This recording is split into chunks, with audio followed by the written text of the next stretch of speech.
नमस्कार नमस्कार नमस्कार. मी शांतिकुंज सोसायटीचा सेक्रेटरी आपल्या सगळ्यांचं स्वागत करतोय आपल्या आवडत्या कार्यक्रमात ज्याचं नाव आहे कॉमेडीची जत्रा. लाईफच्या प्रॉब्लेमवर फंटास्टिक मात्रा. काय माहिती मंडळी की सेक्रेटरी म्हणून मला कोण मानत देत नाही. हमालासारखं वागवत असतात. आता ते आमच्याकडे मोरे आहेत ना, काय समजले हो, तर त्यांच्या घरी नळ बंद झालाय का तो गळतोय. तर मला म्हणाय ओ सेक्रेटरी काय करताय, आमच्या घरचा नळ दुरुस्त करा. आता मी काय प्लंबर आहे का. आता तो कदम सेक्रेटरी आमच्याकडे कचरा आहे तो उचलून न्या. अरे मी काय कचरेवाला आहे का. प्रॉब्लेम्स केवढे वेगवेगळे आहेत तुम्हाला सांगतो. BMCने आम्हाला एक नोटीस पाठवली. तर मंडळी ती नोटीस काय आहे हे बघणं फार महत्त्वाचं आहे. नाही तर आणखी काय प्रॉब्लेम्स उत्पन्न व्हायला नको. आलोच मी, नंतर भेटूच आपण.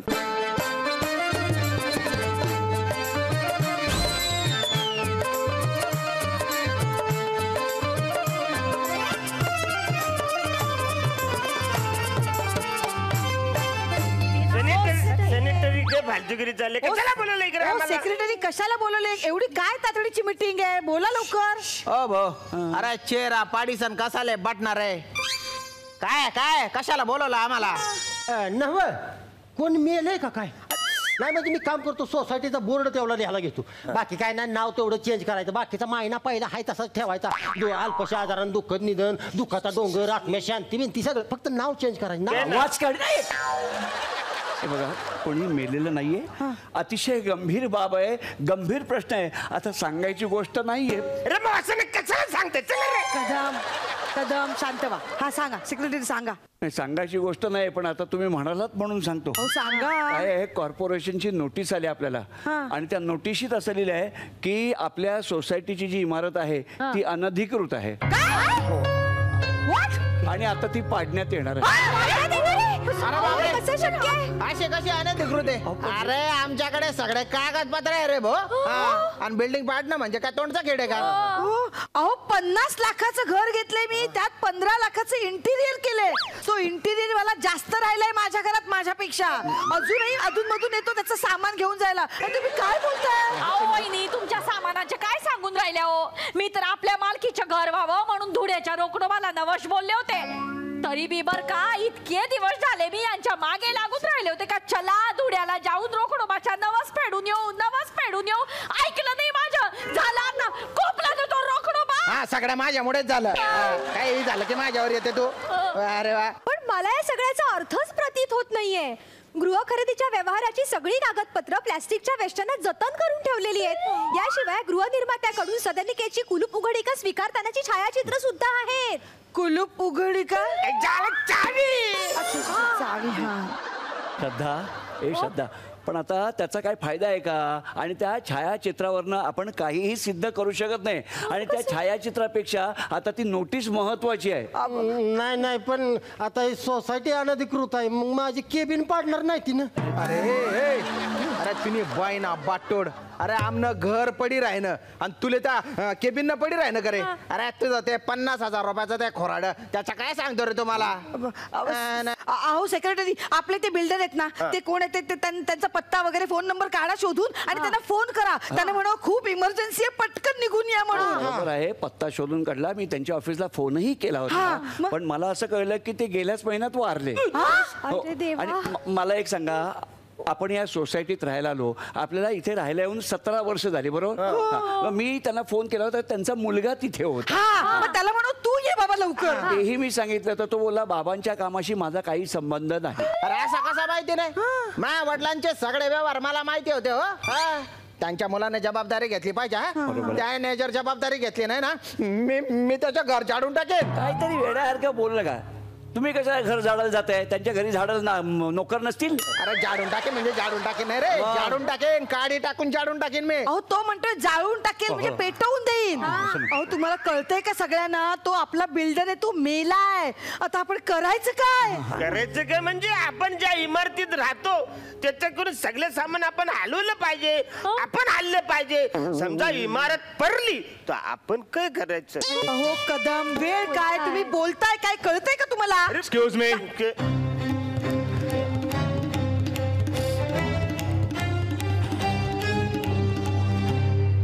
पटवर्धन मीच पटवर्धन.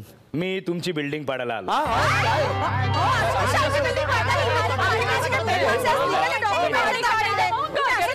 काय करता तुम्ही? ए वसर्या, तू आमची बिल्डिंग पाडणार आहे? औरंगाबाद आहे तुझा. तू आमच्या बिल्डिंग उडी मारली तरी आमची बिल्डिंग पाडणार नाही. हा कोण आहे? पिताश्री तुमच्या बिल्डिंग मधला? हो हो. पिताश्री आहेत. हा सॉलिड जोक. हा पिताश्री आहे? हा हो हे तू मुलगी आहे याची? काय वेगळंच कॉम्बिनेशन आहे तुमचं. खरंच आहे. तुम्ही खूप मोठे शाणे आलात हा. Yes. आमची बिल्डिंग पाडायला आलात. हो. तुम्हाला लाज नाही वाटत हे बोलायला? अहो तुम्ही बिल्डिंग पाडल्यानंतर ही सगळी माणसं कुठे जाणार? साहेब पाया पडतो तुमच्या साहेब. काय? बायका पोरं रस्त्यावर येतील हो. माझी केबिन तेवढी पाडू नका साहेब. अरे 50,000च्या केबिन वाल्या, हे वॉचमन, अरे बिल्डिंग मध्ये एक पण मॅन नसेल तर तू वॉच कुणावर ठेवणार आहे रे? हे पा आमच्या खानदेशच्या वैशिष्ट्य, प्रत्येक बाई आहे ना स्वतःला बहिणा बाई समजते. एवढ्या कंडिशन मध्ये मी तिने 2 ओळीची कविता करून टाकली. Main watchman. मेन काय बुवा, आमच्या घर पाडू नका. सांगतो. नाही ऍक्च्युली तुमचं काहीतरी कन्फ्युजन झालंय. मी सोसायटी पाडणार आहे म्हणजे अख्खी बिल्डिंग नाही पाडणार. हा ऍक्च्युली काही मजले पाडणार आहे कारण FSI चा प्रॉब्लेम झालेला आहे. रे वसर्या, FSI चा प्रॉब्लेम आहे तर FSI बँक पाडणार, आमची इमारत कशाला पाडतात? नको नको नको, लहान आहे तो, लहान आहे. कोण आहे? हा आमच्या एकच आहे बिल्डिंग मध्ये की असे बरेच आहे? नाही, एकच आहे. नाही, एकच असणार. हा सॉलिड आहे. काय सॉलिड जोक करतो. नाही तुझा मजला पाडायची गरजच नाही कारण तुझा वरचा मजलाच रिकाम आहे. मी जाताना याला घेऊन जाणार. घेऊन आमच्या जा. ऑफिस मध्ये काय टाइमपास नाही. हो बरं. हे बघा, त्यांच्या विनोदाचं सोडा. नक्की काय तुम्हाला म्हणायचं ते आम्हाला सांगा ना. प्रॉब्लेम सांगा हो. अच्छा ते सांगितलंच नाही? नाही ना. नाही काय झालं ऍक्च्युली तुमच्या बिल्डिंगला परमिशन होती 3 मजल्यांची पण तुमच्या बिल्डरने 5 मजले बांधले. त्यामुळे वरचे 2 मजले आहेत ना ते अनधिकृत आहेत. त्यामुळे वरचे 2 मजले पाडावे लागणार. बाकी बिल्डिंगला काय होणार नाही. अच्छा म्हणजे तुम्ही वरचे 2 मजले पाडणार? हा, वरचे 2. मग आम्हाला काही प्रॉब्लेम नाही. अशी काय? म्हणजे माझी काही हरकत नाही. तुम्ही पाडा काय ओके नो प्रॉब्लेम. नाही, पाडा, आमची पण काही हरकत नाही, पाडा. तुम्ही बाईना बाटोड. अरे तू बी 4थ्या मजल्यावर राहतो ना रे. तुझं बी घर पडून जाईन ना. काय आणि तुम्ही काय म्हणता हरकत नाही हा? तुम्ही एक तर 4 महिन्यातून एकदा येता घरी. तुमच्यापेक्षा जास्त वेळेस तर पाऊस येतो तरी बी दुष्काळ आहे आणि तुम्हाला काय जाता हरकत नाही म्हणायला. आमचे घर पाडून राहिले इथं. मी काय म्हणते, हे बघा मिस्टर राजपूत, मी काय म्हणते, तुमचं धुळ्याला घर आहे की नाही, मग तुम्ही तिकडे शिफ्ट व्हा ना. काय प्रॉब्लेम आहे? ओ वहिनी काय बोलून राहिल्या? नोकरी इकडे आहे ना, रोज जमणार आहे का धुळे मुंबई अप डाऊन करायला? पण हा निव्वळ अन्याय आहे. गृह खरेदी करताना गृहनिर्मात्याने आम्हास आश्वस्त केले होते की चटई क्षेत्र वृद्धिंगत व्हावे यासाठीची निविदा आम्ही प्रस्तुत केली आहे म्हणून. काही कळलं नाही ना. काय मी सांगतो. काय बोलले मी सांगतो. तिला असं म्हणायचं होतं की आम्हाला FSI वाढवून मिळेल असं बिल्डरने सांगितलं होतं. अच्छा ते उच्च मराठी. चटई क्षेत्र FSI. हो. नाही ते कसं आहे बिल्डर आश्वासन देतात की FSI वाढवून मिळेल म्हणून. मग? बरेचदा FSI वाढवून मिळतो सुद्धा पण तुमच्या बिल्डिंगला नाही मिळालाय. पण प्रॉब्लेम नाही म्हणजे कसं बरेचदा FSI नाही मिळाला म्हणून बिल्डिंग पाडत नाही. मी तुमची बिल्डिंग पाडणार, कन्फर्म पाडणार. अनधिकृत आहे ना म्हणून. पण मी काय बोलतो, तू बोल, तू मला मजा येते बोल. तुमचा 2 मजल्याचा प्रॉब्लेम आहे ना? या फक्त 2 मजल्याचा प्रॉब्लेम. या तुम्ही खालचे 2 मजले पाडा ना. आम्ही वर राहतो. अरे खालचे 2 मजले पाडले तर वरचे 3 मजले ते काय अशा पायाने थांबवणार आहेस का? कसं होणार ते? हा कोण आहे? मी ह्याला खरंच घेऊन जा. बाटोड आपले मजले काय आबाडात लटकवलेले आहे का रे? मजले पाडलं रे. FSIच्या मुद्द्यावर तुमची बिल्डिंग पाडत नाहीये. मग? काय घोळ झालं माहितीये का काय? की तुमच्या खालचे जे 3 मजले आहेत ना, तुमच्या बिल्डिंगचे खालचे 3 मजले ते व्यवस्थित आहेत, ते अधिकृत आहेत. पण वरच्या 2 मजल्यांना CC नाहीये. त्यामुळे अख्ख्या बिल्डिंगला OC नाहीये. त्यामुळे तुमच्यावर आता वेळ आलेली आहे ना OC. असं काय करणार आता? असा प्रॉब्लेम झालेला आहे तो. Oh my God. म्हणजे आता फक्त या दोघांचीच घरं जाणार? काय रे? म्हणजे माझी केबिन वाचणार. कुठे गेले राजपूत? पण तुमच्या हातात काय आता? तुमचं पण घर जाणार. माझ्याकडे 50,000चं ती खुराड तरी आहे पण तुमच्याकडे काय आहे? बेघर कुठले? 50,000च्या केबिन वाल्या. आम्ही सोसायटीचे सदस्य आहे, तू वॉचमन आहे, लक्षात ठेव. अहो तुम्ही सदस्य होता, आता तुम्ही अनधिकृत आहे. मी कसं आहे अधिकृत. काय बोले तुले असा शफाली काढतो ना, असा कुठे काढतो ना, नंतर आहे ना तुम्ही बॉडीश आहे ना ती अधिकृत राही जाई, पण तू जगणं अनधिकृत होई जाई रे. एक मिनिट हे बघा. हॅलो एक मिनिट मिस्टर राजपूत, जरा तुम्ही जरा थंड घ्या, लगेच चिडू नका. नाही मान्य आहे तुम्हाला राग येणं स्वाभाविक आहे, पण काही करू शकत नाही ना. शेवटी नोटीस तुम्हाला मिळालेली आहे आणि तुमची बिल्डिंग अनधिकृत आहे. आणि ए बाळा जास्त शेफारून जाऊ नका, करायचं नाही. कारण पहिला हातोडा ना तुझ्या केबिनवरच पडणार आहे. कळलं आता. अरे काय आहे माहिती का, तुमची बिल्डिंग मला पाडावीच लागणार हो. बिल्डिंग अनधिकृत आहे ना, शिवाय माझं नाव सुद्धा तोडणकर आहे. आणि कसं आहे इंटरव्ह्यू मध्ये मला बरेच प्रश्न विचारले. म्हणजे काय, पण मी एकाही प्रश्नाचं उत्तर दिलं नाही. फक्त त्यांना जेव्हा कळलं ना की माझं आडनाव तोडणकर आहे, तेव्हा त्यांना खात्री पडली ह्याचं आडनाव तोडणकर आहे म्हणजे हा नक्कीच बिल्डिंग तोडणार. आणि मला तुमची बिल्डिंग तोडायला पाठवलेलं आहे. त्यामुळे काम करा, 2 दिवसामध्ये ना ताबडतोब तुमचं सामान आहे ना ते शिफ्ट करा, कारण नंतर मला बुलडोजर घेऊन तुमची बिल्डिंग पाडायची आहे. चला येऊ, मी येतो. ऐका सोना, येतो नंतर तुला घेऊन जा ना मी. नाही नाही त्यांना आताच घेऊन जा तुम्ही. नाही आता नेलं असतं मग तुमचा टाइमपास कसा होणार ना. एक्सक्यूज मी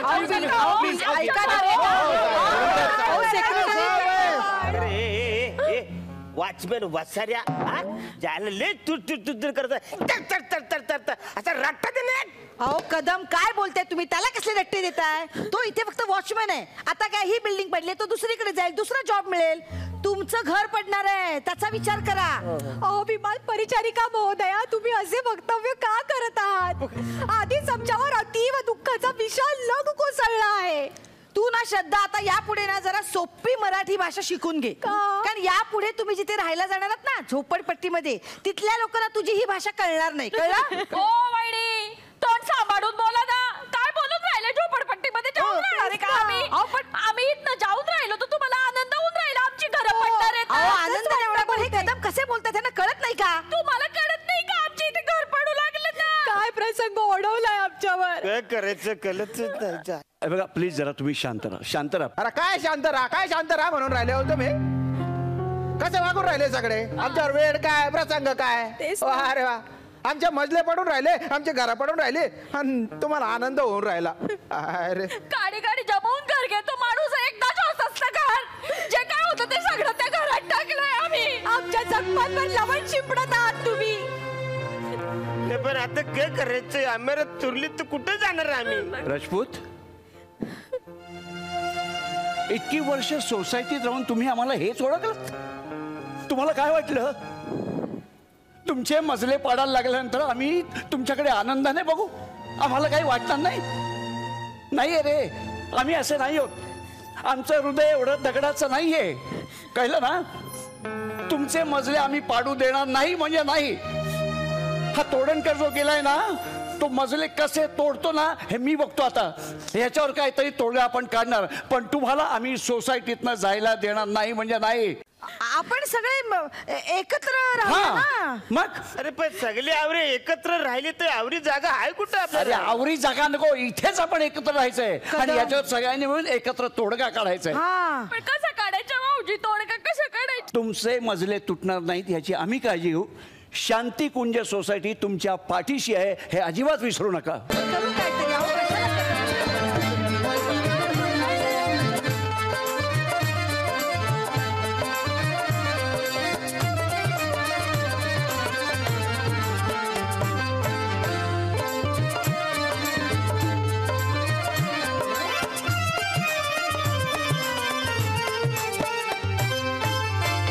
एक मिनिट, सगळ्यांनी लक्ष देऊ नका.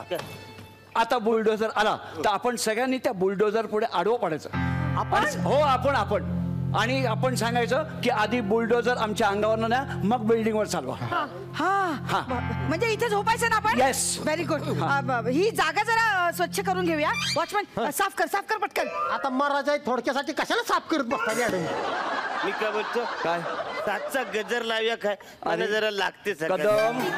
ओ कदम, रात्री वर गेल्यावर उठायला तुम्ही शिल्लक असाल का? हो भाऊ, आयुष्यातून उठायची वेळ आली इथे आणि तो काय गंमत करून राहिला. आवाज येतो. अरे बापरे, आला. बुलडोझर जवळ आहे रे. लवकर झोपा, बुलडोझर समोर. हॅलो हॅलो हा हा बुलडोझर हा बरोबर आहे हा करेक्ट करेक्ट हा शांतिकुंज सोसायटी हा तिथे घेऊन यायचं. काय म्हणतो हा काय मध्ये काही दुकानं आडवी येतात. No problem. एक काम कर सगळी दुकानं पाडून टाक. हा आणि अरे हे काय एक मिनिट तुला नाही रे हा लाल रंग सांडलाय कोण आहे तुम्ही काय काय माणसं आहेत का कोण आहात तुम्ही? अरे इथे रस्त्यावर झोपता तुम्हाला काय लाजाबीज आहेत की नाही? स्वतःची घरं नाही आहेत का? घरं पाडली तोडून करणे तोडून करतो मीच आहे असे काय सर वट हो भो आम्ही असंच नाही झोपलो इथे. हा तुला जर बुलडोजर चालवायचे असेल ना तर आधी आमच्या अंगावरून चालव, नंतर आमच्या घरावरून चालव.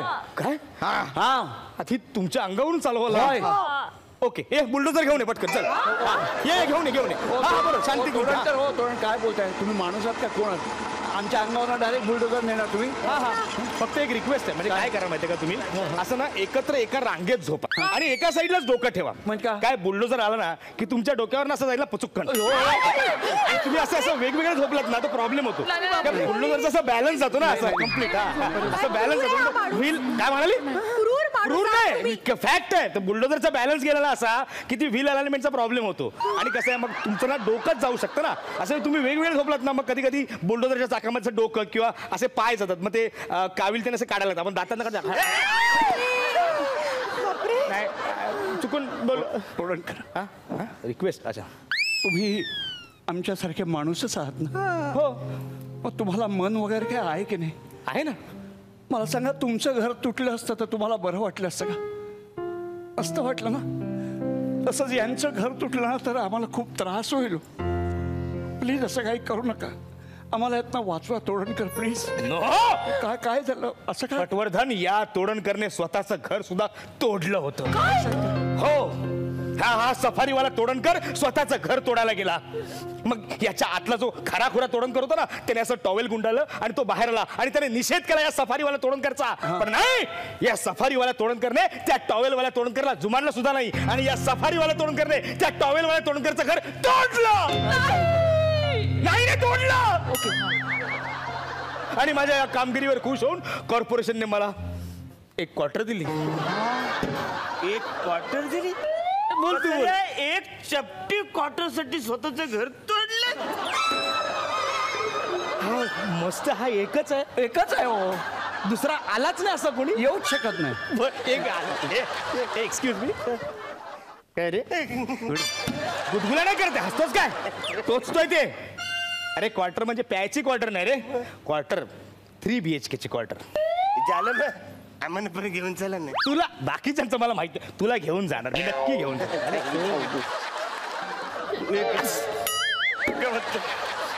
तोडणकर साहेब याच्यावर काहीतरी उपाय कारण आहे. काहीतरी उपाय असेल का नाही? हा प्लीज प्लीज प्लीज तू रिक्वेस्ट केलीस म्हणून प्लीज प्लीज. तू हात जोडलेस ना माझ्या काळजाला हात घातलास रे. मी तुझी रिक्वेस्ट ऍक्सेप्ट करणार नक्की करणार. याने सांगितलंय म्हणून. हो. तुम्ही एक काम करा. बोला. तुमची बिल्डिंग जर पाडायची नसेल तर तुम्ही दंड भरा. चालेल. किती दंड भरायला लागेल? एक मिनिट साधारणपणे काय बघ इंग्लिश आहे ते कळणार आहे तुला? साधारणपणे सगळं व्याज वगैरे कन्सिडर करता तुम्ही किती वर्ष राहता? 17 वर्ष. एक मिनिट जरा कॅल्क्युलेट करतो. त्याच्यात पण कॅल्क्युलेटर आहे. मल्टीपर्पज आहे. 17 हा मामूली रक्कम आहे. किती? 22 करोड होतो. 22 कोटी आणि फक्त म्हणताय फक्त थांबा 1 मिनिट. काय झालं? मी वॉचमन आहे म्हणजे काय साधा सुद्धा वॉचमन नाही मी. मग मला पण डोकं आहे. हो 1 मिनिट. किती झाली रक्कम म्हटला? 22 कोटी. 22 कोटी. 1 मिनिट. हा देणार आहे. वहिनी काढूया का कॉन्ट्री? कंट्री म्हणजे काढायला काही हरकत नाही पण माझं घर तुटणार नाही ना, त्यामुळे मग मी कशाला देऊ? काय बोलतात? नाही नाही, मला पण तेच म्हणायचंय. म्हणजे ज्यांची घरं तुटतायत ना त्यांनी कॉन्ट्रीब्युशन काढलं वहिनी, पाहिजे. हे 2 घरं म्हणजे 11 कोटी रुपये. हे बघा, हे आणि हे 11 फक्त. अहो, तो गणेशोत्सवासाठीचा अल्पनिधी आहे का असा गोळा करायला? हा, 11 कोटी म्हणजे झाले काय? 2-2 नवकोट नारायण जरी आणले ना तरी 2-2 कोटी कमी पडतील. 22 कोटी झालं काय? असं नका नाव करू तोडणकर साहेब. काहीतरी उपाय असेल सांगा ना प्लीज. काहीतरी उपाय म्हणजे तुम्हाला माहिती असणार. साहेब इकडे जर तुम्ही जोक सांगतोस. हे बघा, गप गप गप गप ठेवा खिच्यामध्ये, गप ठेवा खिच्यामध्ये. याच्यात थोडंसं ऍडजस्ट करा ना. किती आहे ते? 1000 किती? ठेव खिशात, ठेव 1000 रुपये. 1000 रुपयात 22 कोटीची भांडवली 1000 रुपयात करणार तू माझ्या बरोबर? तू मला आवडतोस म्हणून मला डिसएडव्हान्टेज घेऊ नकोस. माझ्याकडे एवढेच आहे, मी काय करू? तोडणकर, काहीतरी उपाय असेल ना? आम्ही तयार आहोत, काहीतरी शोधून काढू. प्लीज काहीतरी रस्ता असेल ना बा. करा आमच्या. मी प्रयत्न करतो ह्या माझ्या लाडक्यासाठी. बस त्याच्यासाठीच आपण करा. तुम्ही एक काम करा, तुम्ही कोर्टात जा आणि स्टे ऑर्डर घेऊन या संध्याकाळपर्यंत. मी कोणाला पाठवू कोर्टात? मी जातो. नको जाऊ, तुला अटक करतील. कुठल्या तरी जबाबदार माणसाला घेऊन मी जाईन. हा, तुम्ही जा आणि स्टे ऑर्डर घेऊन या संध्याकाळपर्यंत. मी बुलडोजर तोपर्यंत थांबवतो. हो, पण चालेल. चालेल पण मग बुलडोजर थांबवणं त्याच्याकरता त्याला काही द्यायला वगैरे अरे तसं काय मी कोणाकडून घेत नाही, पण आता माझा आहे ना म्हणून एक काम करा, फक्त बुलडोजरचा ट्रान्सपोर्टेशन चार्जेस म्हणून 10,000 रुपये देऊन टाका. हो साहेब, 10,000 कुठे? तुम्ही बुलडोजर कुठून आणलं? शेजारच्या गल्लीत ना. शेजारच्या गल्लीतून इथपर्यंत यायला बुलडोजरला समजा 10 लिटर पेट्रोल किंवा डिझेल लागला असेल बा. त्याचा खर्च किती होईल? फार तर 750 रुपये देतो बा आम्ही तुमचे. 750? हा. ए बुलडोजर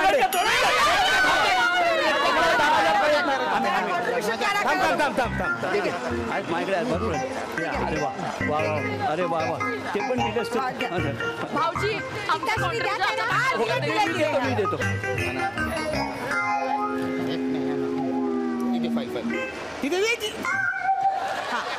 नाही, ह्याच्यात पडतील ना म्हणून. नाही माझ्या तावडीत आल्याने तू पडत नाही. ओके, आता ते जरा बुलडोजर करणार नक्की करणार. मी असं नका बोलू, काहीतरी वाटत. रिक्वेस्ट तू केलीस ना, रिक्वेस्ट माझ्या हृदयाला हात घातले. मी सुद्धा एक माणूस आहे, मला सुद्धा एक मन आहे. तुमची बिल्डिंग नाही पण. जय श्रीराम. हॅलो. अरे तो बुलडोजरचा आवाज बंद करा रे, टेप बंद करा ती. आणि बघा, शांती कुंज कॅन्सल. आता कुंज शांती. अरे नाक्यावरचं बार अँड रेस्टॉरंट. चला ओके बाय.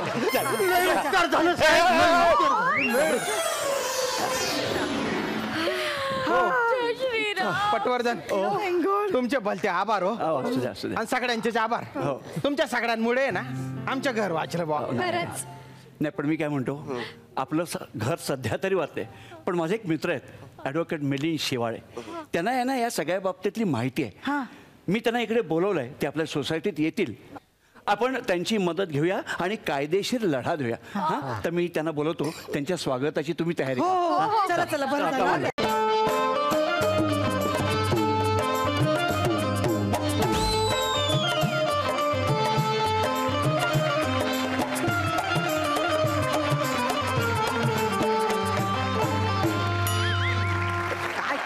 फार वाईट असू दे. आजचे आपले जे पाहुणे आहेत हे ॲडव्होकेट मिलिंद शेवाळे. हे मुंबई उच्च न्यायालयाच्या सिव्हिल केसेस जवळजवळ गेली 15 वर्ष हँडल करत आहेत. तसंच बँक रिकव्हरी आणि बँकेच्या आणखी एका पॅनलवर ते आहेत. आणि कॉर्पोरेट जगात ते ॲडव्हायझर म्हणून काम करत आहेत. तर मिलिंदजी, आमच्या ह्या कार्यक्रमात तुमचं हार्दिक स्वागत. आमची ही शांतिकुंज सोसायटी आहे, त्याच्यामधले आम्ही सगळे रहिवासी आहोत. आणि साधारण आमच्याकडे एक अशी पद्धत आहे की हो तेच सांगतो आमच्याकडे पाहुणे आले की त्यांचं स्वागत गीताने स्वागत केलं जातं. तर आज तुमचंही तसंच स्वागत होणार आहे. सगळीकडे घाई असते, जरा पाहुण्यांना बोलले मग. तर आता हे स्वागत गीत सादर करतील, आपण त्यांच्यामध्ये.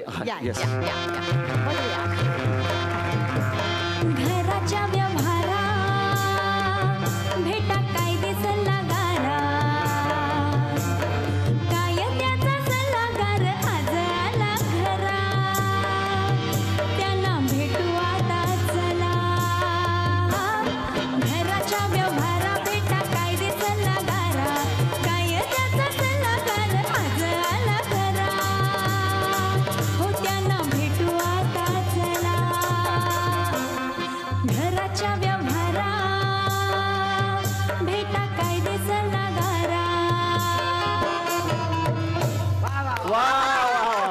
थँक्यू. म्हणजे मला सांगायला अत्यंत आनंद होतोय तुमच्या सगळ्यांच्या बाबतीत की आज जे काय स्वागत गीत तुम्ही सादर केलं अप्रतिम अतिशय उत्तम असं तुमचं बेसुरात आणि बेतालात झालंय. धन्यवाद. असंच नेहमी करत राहा, सगळ्यांना आवडतं. मला असं तुम्हाला विचारायचं की आमची ही शांतिकुंज सोसायटी जी आहे तर आम्ही गेली 17 वर्ष इथे राहतोय आणि आता आम्हाला अशी नोटीस आली की इमारतीचे वरचे 2 मजले पाडून टाकायचे का ते अनधिकृत आहेत म्हणून. तर असं हा काय प्रकार असू शकेल तुम्हाला काय वाटतं? अशी कशी कधी आली ही नोटीस तुम्हाला? आत्ता एक गेल्या आठवड्यात. बरं मला सांगू शकाल का की सोसायटी जी बांधली कन्स्ट्रक्शन झालं हे सुमारे किती वर्षांपूर्वी झालं? 17 वर्षांपूर्वी. 17 वर्षांपूर्वी. आणि तुम्ही सगळ्यांनी जे फ्लॅट घेतले इकडे विकत हे एकाच वेळेला घेतले का पुढे मागे घेतले किंवा कोणत्या जेव्हा कन्स्ट्रक्शन कम्प्लीट झालं? जसं पैसा जमेल तसं. नाही तसं नाही साहेब. जेव्हा हे कन्स्ट्रक्शन घडलं 17 वर्षांपूर्वी त्या क्षणाला त्याच वेळेला तुम्ही बुकिंग केलं की काही काळानंतर केलं? नाही काही त्यावेळेस डेव्हलपरकडनं तुम्ही विकत घेतलात की रिसेल मध्ये विकत घेतलेलं? डेव्हलपर घेतलेला आहे. बरं. तर डेव्हलपरकडनं जेव्हा तुम्ही विकत घेतलात तेव्हा तुम्ही कोणत्या कागदपत्रांची छाननी केली होती?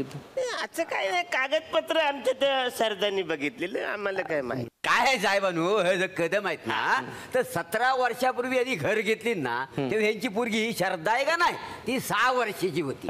ती एकदम सुशिक्षित लिहणारी वाचणारी तिला पेपर दाखवून यांनी घर घेतले. ह्यांना काय करणार आहे घरात? आणि तिला तरी विचारायला काय कळलं नाही ते काय. म्हणजे तुम्ही जेव्हा घर घेतलं तेव्हा अग्रीमेंट वरती अंगठा लावलात? तर जवळ नाही नक्की अंगठा लावलात की सही केलीत? त्यांनी अंगठात लावला. सांगतात तसं काही सुशिक्षित नाहीत आणि आम्ही सह्या केल्या. तुम्ही सह्या केल्यात, तुम्ही अंगठा लावला. अग्रीमेंट इंग्लिशमध्ये होतं की मराठीत होतं? इंग्लिशमध्ये होतं. इंग्लिशमध्ये अग्रीमेंट असताना तुम्ही तिकडे सह्या तुम्ही तुमचा अंगठा लावून हे सिद्ध केलं की जे काय लिहिलंय ते खरं आहे? म्हणजे आता सगळ्या लोकांनी इथं राहतात तर आम्ही पण सगळ्यांचं बघून नाही, तुम्ही स्वतःचं अग्रीमेंट सही केलं की नाही? हो की नाही? तेव्हा तुम्ही बघितलं की हे सगळं इंग्लिशमध्ये आहे, मला इंग्लिश समजत नाही तरी पण मी तिकडे अंगठा लावला. याचा अर्थ काय झाला? याचा अर्थ तुम्हाला त्यातले कंटेंट्स माहिती होते, त्यात काय लिहिलंय तुम्हाला माहिती होतं. हो की नाही? आता आपण असं गृहीत धरूया की त्या क्षणाला जेव्हा तुमच्याशी अग्रीमेंट बिल्डरने केलं त्यावेळेला त्या बिल्डिंगची पूर्ण ओसी आली नव्हती. ओसीचा अर्थ ऑक्युपेशन सर्टिफिकेट. ऑक्युपेशन सर्टिफिकेट हे केव्हा मिळतं? ज्या वेळेला बिल्डिंग कंप्लीट होते बांधून त्यावेळेला ती सर्वतोपरी सर्व कायद्यानिशी आणि पूर्णपणे सँक्शन प्लॅननुसार ती कन्स्ट्रक्शन झाली आहे की नाही आहे ह्या गोष्टीचा पूर्ण शहानिशा करून कॉर्पोरेशनकडून ऑक्युपेशन सर्टिफिकेट नावाचं एक प्रमाणपत्र मिळतं. जे प्रमाणपत्र मिळाल्यानंतर बिल्डरला हा अधिकार होतो की तुम्हाला हे फ्लॅट विकण्याचा. पोझिशन घेतल्यानंतर ते आपल्याच मनातून निघून जातं. कन्स्ट्रक्शन कंप्लीट झालेलंच आहे ऑलरेडी, प्रमाणपत्र आलं की नाही हे विचारायलाही जात नाही, कारण आपल्यावर इतरही आपले सहकारी मित्र मैत्रिणी सगळ्या तिकडे राहायला आल्यानंतर आपण या गोष्टीचा शहानिशा करत नाही की बाबा ओसी हा काय प्रकार असतो, ती ओसी त्यावेळेला मिळाली होती की नव्हती मिळाली. त्याच्यानंतर काय आपली सोसायटी तर फॉर्म झाली ना म्हणजे सगळं काही व्यवस्थित आहे, नाही तर सोसायटीच फॉर्म झाली नसती हा असा एक समज असतो आपला. पण ओसीचा आणि सोसायटीचा काही संबंध नाहीये. तोपर्यंत कुठली क्वेरी आली नव्हती. आज अचानक 17 वर्षांनी बीएमसीला जाग आली. कोण आले तुमच्याकडे? कोणाची नोटीस आली आहे तुम्हाला? बीएमसीची नोटीस तुम्हाला आली. बीएमसी काय म्हणतं? 2 मजले इल्लीगल. मग तुम्ही त्याला उत्तर दिलं का वकिलां थ्रू? उत्तर नाही दिलं, कारण आम्हाला त्यातली काही माहितीच नाही. त्यासाठी तुम्हाला बोलवलं. बरोबर. तर वकिलां थ्रू उत्तर देण्यासाठी म्हणून तुम्ही मला बोलावलं. तुमच्याकडची सगळी कागदपत्र मला बघावी लागतील, तुमच्या सह्या तुमचे अग्रीमेंट सगळे तपासावे लागतील. त्याच्यानंतर आपल्याला हे कळेल की त्यावेळची परिस्थिती काय होती. त्याच्यानंतर आपण रितसर या नोटिसीला उत्तर देऊ. आपली लाईन ऑफ ॲक्शन अशी असेल की जो काही डिले बीएमसी कडनं झालेला आहे ॲक्शन घेण्यामागे, उशीर झालाय म्हणून बीएमसीला पॉवर नाहीये का? बीएमसीला पॉवर आजही आहे. पण एक प्रयत्न असा असेल की तुम्ही तुमच्या घरातून बेघर होऊ नये. आज आपला प्रयत्न असाच असायला हवा. कारण काय आहे, तुम्ही आज गेली 17 वर्ष इथे राहताय. ओके, तुमची एक अटॅचमेंट आहे जे काय आहे वगैरे. उद्या कन्स्ट्रक्शन इलिगल जरी ठरलं भविष्यामध्ये, त्याला ओसी नसेल मिळाली तरी प्रयत्न हा करू शकतो आपण किती रेग्युलराईज करण्याचा. एक विनंती अर्ज करू शकतो. आज काही जी काही पेनल्टी असेल जे काय आहे, आज बिल्डर कुठे आहे? बिल्डर तुमच्या माहितीत आहे, ओळखीत आहे? बरं, त्याचे वारस आहेत? हो, पण ते म्हणतात आमच्या आणि बाबांच्या कामाचा काही संबंध. कंपनी रनिंग होते का? कंपनी आहे बंद झाली ती. ते पण जवळजवळ बंद झाल्यासारखीच आहे. बरं, तर आज तोही एक वेगळा मुद्दा आहे. जर आज ती जबाबदारी कोण घेणार? जर आज जे काही फेल्युअर्स आहेत, जे डेव्हलपरने वेळेत काम केलं नाही आहे किंवा जे काही परमिशन्स तुम्हाला वेळेवर मिळवून दिलेल्या नाही आहेत, ज्याद्वारे आज तुम्ही सफर होताय, तर त्याद्वारे तसं होऊ नये म्हणून आज डेव्हलपरच्या साठी जर कोणी उभं राहणार नसेल तर अशा वेळेला तुमच्यासाठी लढणारं तरी कोणीतरी पाहिजे. बीएमसीला आपण एकमेव बाजू एकतर्फी बाजू आपल्याकडून आपण मांडू शकतो की असं असं आहे, आज आमच्या ज्याने डिफॉल्ट केला तो निघून गेला आणि आम्ही इथे का सफर व्हायचं. बरं, आमच्याकडून चूक नाही असं आम्ही म्हणत नाही. ओसी कदाचित आम्ही त्यावेळेला तपासून बघितलं नसेल, त्याच्यामध्ये लिहिलं असेल, ॲग्रीमेंटमध्ये लिहिलं होतं की ओसी मिळालेली नाही आहे आतापर्यंत, एवढी कमेन्समेंट सर्टिफिकेट तुम्हाला मिळालेलं आहे. कमेन्समेंट सर्टिफिकेट म्हणजे बांधकाम करण्याचा परवानगी. तर बांधकाम करण्याची परवानगी तुम्हाला लगेचच इमिजिएटली बांधकाम सुरुवात झाल्यावर इमिजिएट सगळ्याची मिळत नाही. सुरुवातीला ती प्लिंथ लेवल पायापर्यंत मिळतं, नंतर टप्प्याटप्प्याने ती परमिशन मिळत जाते. तर आज आपल्याला हे बघायचं आहे की तुम्हाला जेव्हा तुम्ही ॲग्रीमेंट केलं तोपर्यंत कितपर्यंत परमिशन मिळाली होती आणि त्या परमिशनच्या आधारावर तुम्ही गृहीत धरलात की ऑक्युपेशन सर्टिफिकेट मिळालेलं आहे आणि तुम्ही ॲग्रीमेंट केलं, तर कुठेतरी आपली चूक आहे, आपण मान्य केली पाहिजेत. आणि जे काही त्याप्रमाणे नियम आणि अटी लागू होतील तुमचं कन्स्ट्रक्शन रेग्युलराईज करण्यासाठी ती तुम्हाला मान्य असली पाहिजेत. नाही, सगळे बरोबर आहे, पण मी काय बोलतोय, आज 17 वर्ष ह्याच्या आलं आमच्या सोसायटीला झाली होय. मग अचानक हे बोलतात का वरच्या मधला इनलिगल आहे. बरोबर आहे. झालं टपरी कुणी बांधण्यात येतात तोडतात, मग आवरे वरचं आम्ही करायला का नाही आले बा, आमचा हा प्रॉब्लेम आहे. टपरी तोडतात, आज तुमची अजून प्रेमाचेच तोडलेली नाही आहेत, हाच डिफरन्स आहे. आपली अटॅचमेंट, तुमची अटॅचमेंट काय आहे हे अख्ख्या जगाला माहिती आहे. तुम्ही तिकडे वर्षानुवर्ष राहतात हेही अख्ख्या जगाला माहिती आहे. पाणी वापरताय ना तुम्ही, इतर सोयी वापरताय ना तुम्ही, रेशन कार्ड काढलेले आहेत की नाही तुम्ही, तुमची सगळी कागदपत्र जागेची आहेत. फक्त जस्ट बिकॉज ते फक्त तुम्हाला ऑक्युपेशन सर्टिफिकेट त्या जावेचं नव्हतं, राहण्याचा तुमच्याकडे परवानगी नव्हती म्हणून तुमचं कन्स्ट्रक्शन इलिगल ठरल्यामुळे तुम्ही लगेच वॅकेट करायचं, तोडण्यासाठी वॅकेट करायचं. याच्यासाठी नाही आहे. कायदे माणसांसाठी आहेत, माणसं कायद्यांसाठी नाही आहेत. पण म्हणजे आमची ही घरं वाचतील ना, म्हणजे ऑफकोर्स प्रयत्न तर तोच असेल आपला की तुमची घरं वाचावीत, तुमच्यावर कोणतीही अशी कायद्याची गदा अशी येऊ नये. आणि जे काही इतरांचं होईल तर तुमचंही होणार आहे शेवटी माननीय उच्च न्यायालय आहे, माननीय सुप्रीम कोर्ट आहे, जे काय आहे तो सगळा विचार करूनच निर्णय घेतील ज्या विषयावरती. पण प्रयत्न आपला असाच राहील की सगळ्यांचं भलं व्हावं. तुमचे अटॅचमेंट असतील किंवा तुमच्या शेजारी पाजारी असतील, सगळ्यांच्या देवाकडे प्रार्थना हीच असेल की तुम्ही इकडनं सोडून जाऊ नये, तुम्ही घरातून बेघर होऊ नये म्हणून.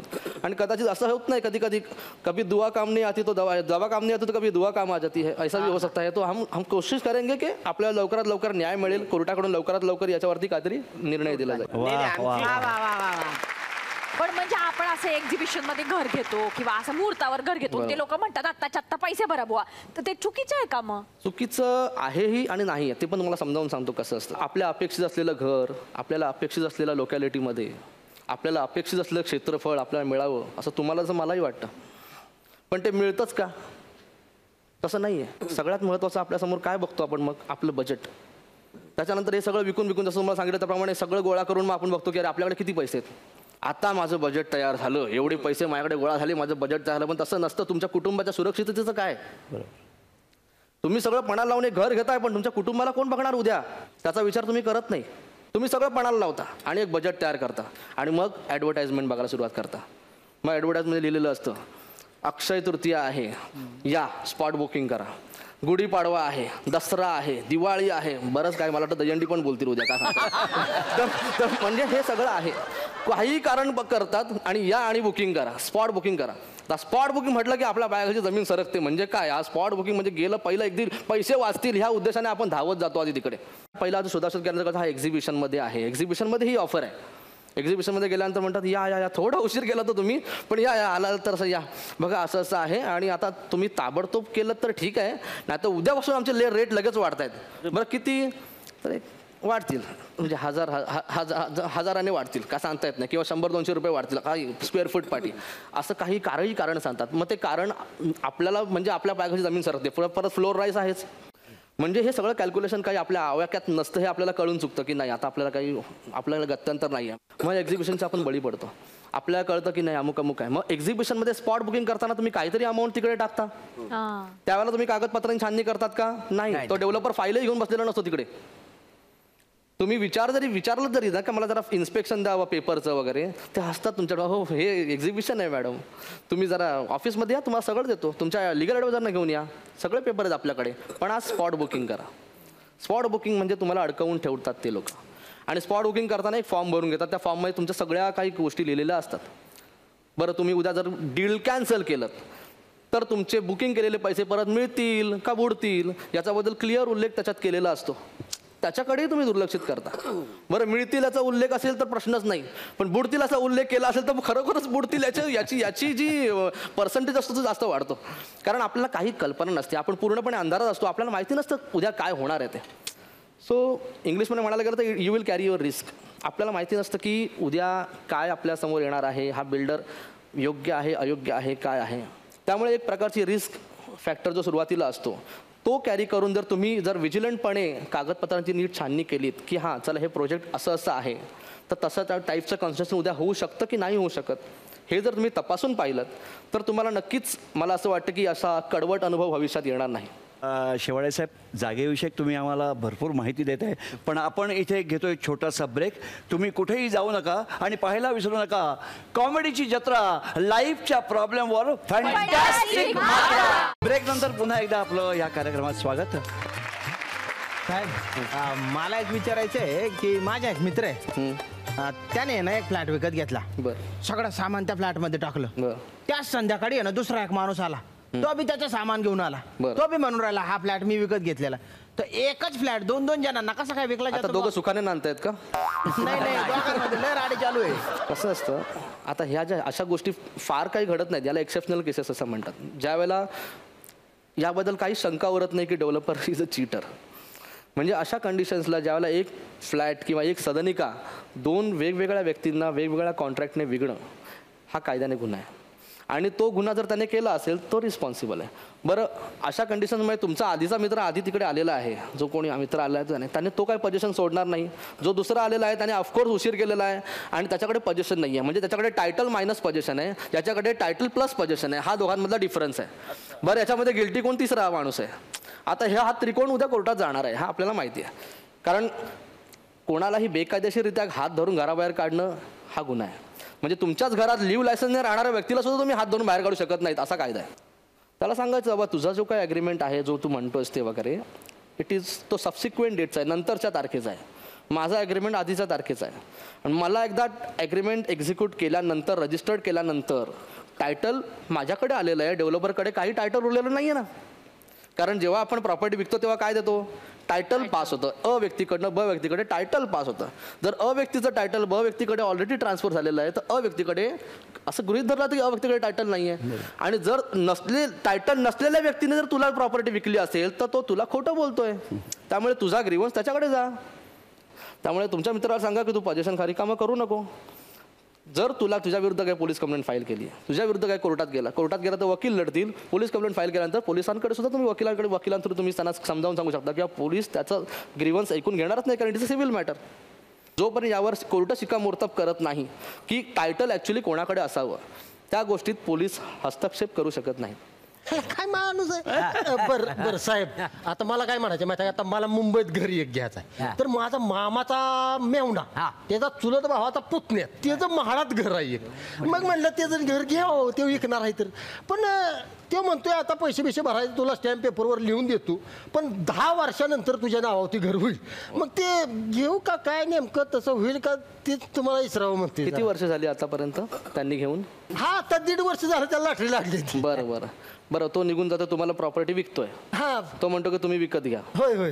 पण तुमच्यासाठी तो म्हणतोय काहीतरी मी रायटिंगमध्ये देतो तुम्हाला, कारण 10 वर्ष विकू शकत नाही हे त्यांनाही माहिती आहे आणि तुम्हालाही माहिती आहे. हा, बरोबर की नाही? हो, मग बरोबर आहे, कायदा तसाच आहे. 10 वर्ष विकू शकत नाही म्हाडाची जागा. आणि 10 वर्षामध्ये जर प्रॉपर्टी हस्तांतरित केली गेली तर त्यावर म्हाडा ॲक्शन घेऊ शकतं, असा क्लिअर कायदा आहे.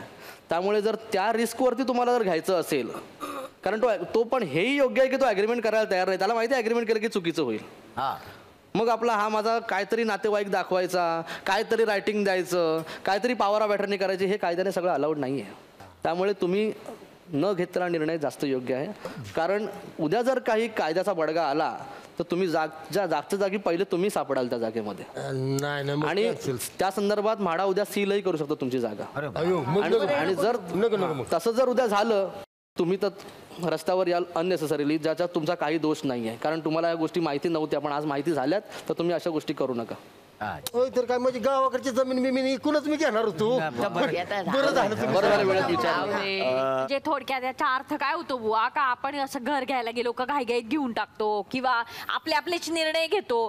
तर आपण एक कायदेशीर सल्ला घ्यायलाच हवा, त्याच्यासाठी पैसे खर्च केले तर चालतील असंच म्हणायचं आहे ना तुम्हाला. तुम्ही रोज न्यूजपेपरमध्ये वाचत असाल, बरेचसे चॅनल्स यावर कार्यरत आहेत, इंटरनेटवर हवी ती माहिती उपलब्ध करून आहे.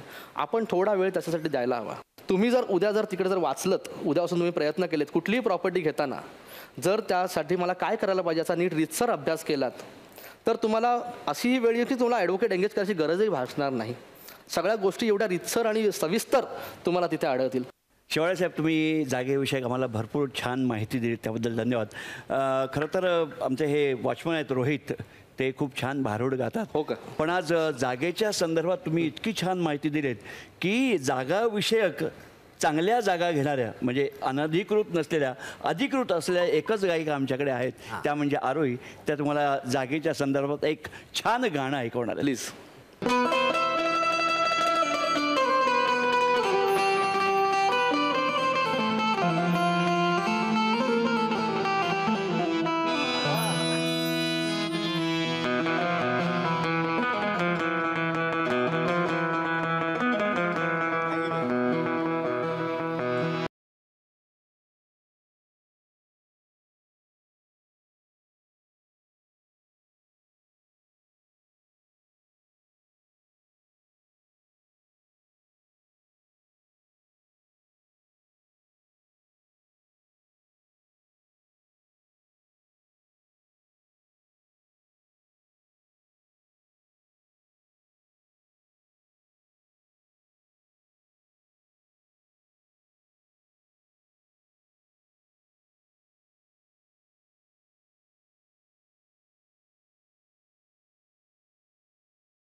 बर्बादी होईल सारी प्रोसिजर असावी लीगल होईल अग्रीमेंट हो पोझिशन मिळेल हो सारी प्रोसिजर असावी लीगल होईल अग्रीमेंट हो पोझिशन मिळेल.